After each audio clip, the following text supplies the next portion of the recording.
The diabolical history of the comfort women of World War II. Ever wondered about the darkest moments of World War II? Meet Jan Ruff O'Hearn, a Dutch woman whose life was torn apart during that time. From a peaceful home in Ambarawa, she, along with countless others, fell into the hands of the Imperial Japanese Army. Little did she know, unimaginable horrors awaited her, hiding a shameful secret for decades. Today we uncover the hidden story of the comfort women, sharing their tales of survival and strength during the atrocities of World War II. The horrors of war permeated the socio-political climate everywhere as the Second World War raged, but particularly in Japan. Comfort women, a word that hides the depravity it bore witness to, is an unimaginable chapter in the current state of affairs. The phrase comfort women has its roots in the Japanese term ionfu, which means comforting, consoling woman. It had a terrifying connotation in the larger framework of the World War, alluding to the thousands of women from different Asian nations who were forced into slavery by the Imperial Japanese Army. These comfort stations may be found in Japan, China, the Philippines, Indonesia, and other Asian countries where atrocities against humanity have occurred on a regular basis. While estimates of the number of women involved range greatly, from 50,000 to a startling 200,000, the statistics merely scratch the surface of the crime scope. These women were recruited from a range of occupied nations, with the bulk coming from Korea, China, and the Philippines. They were frequently persuaded or tricked into the system by false promises of work in factories or restaurants, only to find themselves restricted to comfort stations. Many of these ladies died as a result of the cruelty and prolonged pain they endured. Despite the stated purpose of reducing assaults and venereal disease, the sad reality was the inverse. The comfort women system did not lessen the number of assaults. Rather, it institutionalized them. They quickly became a tremendous violation of human rights and dignity. The issue of comfort women is now a hotly debated topic in Japan, frequently cloaked in denial and selective forgetfulness. While certain Japanese authorities have made intermittent acknowledgments, the all-encompassing extent of the comfort women system, along with government and military complicity, has repeatedly been reduced or openly denied by some elements inside Japan. The wall of silence did not begin to shatter until the early 1990s when survivors' voices, supported by thorough historical research, pushed the hesitant admittance apparatus into action. From the strange hush that signified Japan's denial, we now enter the nightmare recruiting procedure that filled the comfort stations. The term recruitment is a poor euphemism for what was a terrifying mass abduction and slavery. These heinous operations covered Asia, capturing as many as 200,000 to 400,000 women and girls for the miserable existence of a comfort lady. In Korea, the effort to fill these stations was chillingly organized. Historians discuss quotas established to ensure a consistent intake of women into the program. Pro-independence movements were targeted, capturing largely destitute Korean women, estimated to number between 100,000 and 200,000. The terrible orchestration included Korean males, many of whom had links to organized crime, enticing naive women with false promises.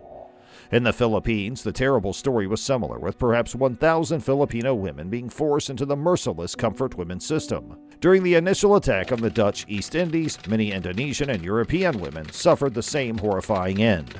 To control the pandemonium, the Kinpetai, or Japanese military police, devised the comfort women system, which coerced hundreds of European women into prostitution.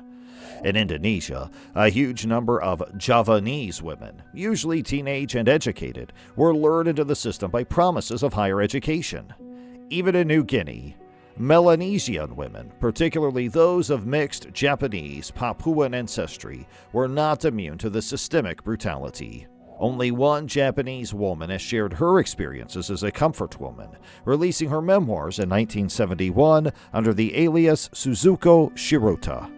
Over 2,000 Taiwanese women were forced into the program, and the final survivor died in 2023 at the age of 92. This methodical recruiting was nothing more than a large-scale slavery enterprise. Women from a variety of areas, including Korea, the Philippines, China, and even Japanese-occupied European nations like the Dutch East Indies, were taken from their normal lives. The operation was considerably more horrific than one could have imagined, with the ladies subjected to heinous and horrible atrocities. The circumstances in the so-called comfort stations were terribly awful.